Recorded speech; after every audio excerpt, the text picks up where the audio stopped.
तर सगळ्यात आधी लक्ष्मीपूजनचा सगळ्यांना खूप खूप शुभेच्छा। तर लक्ष्मीपूजन होतं तर आज म्हणलं चला काहीतरी स्पेशल करावं, तर आज मी करणार होते छोले भटोरे। छोले रात्रीच भिजू घालून घेतलेले आणि इकडं छोल्याचा मसाला प्रिपेअर केला, जे आपला काही बेसिक टमॅटो कांदा लसूण वगैरे ते सगळा बेसिक मसालाच घ्यायचा आहे।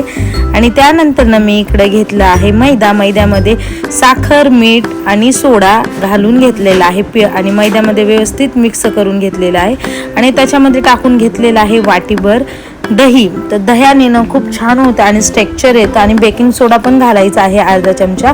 आणि हे जे मैद्याचं पॉलिथिन उरलेलं ना, तर मी ना ह्याच्यामध्येच ते जे आपलं मैद्याचं डो होता ना तो घालून ठेवला, कारण कसं माहिती घ्यायला भिजू द्यावं लागतं, तर हे मस्त भिजत राहील। आणि इकडे सगळा छोल्याचा मसाला घेतलेला आहे, जे काय आपले बेसिक हळद मीठ मिरची पावडर आणि किचन किंग मसाला आणि काही खडे मसाले घेतलेले आहेत। तर हे खडे मसाले जे आहेत ना ते ना खरं तर ना आपण जेव्हा छोले शिजवतात ना कुकरच्या शिट्ट्या घेताना त्याच्यातच टाकायचं, पण माझ्याकडनं राहून गेलं।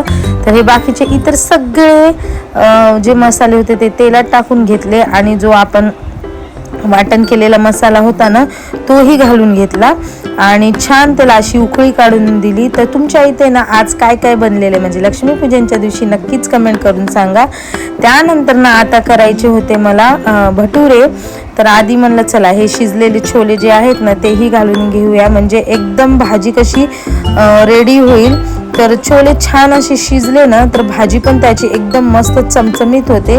इकडे मग कोथिंबीर वगैरे चिरून घेतली आणि छान अशी वरतून ह्याच्या छोल्यामध्ये टाकून घेतली आणि छान अशी उकळी काढून घेतली। जेवढं तुम्ही छान त्याला शिजून घेतात ना तेवढी छोल्याची भाजी छान होते।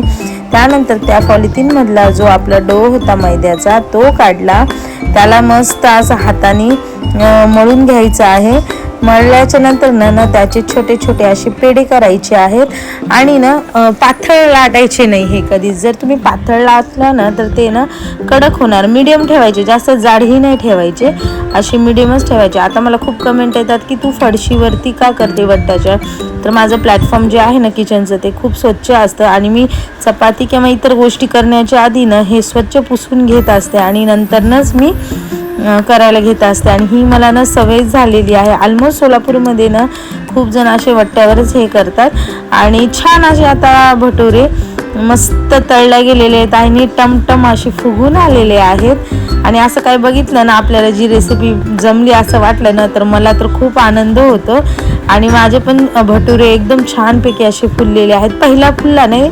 नंतर फुलला। चला बाय, या तुम्ही पण जेवायला।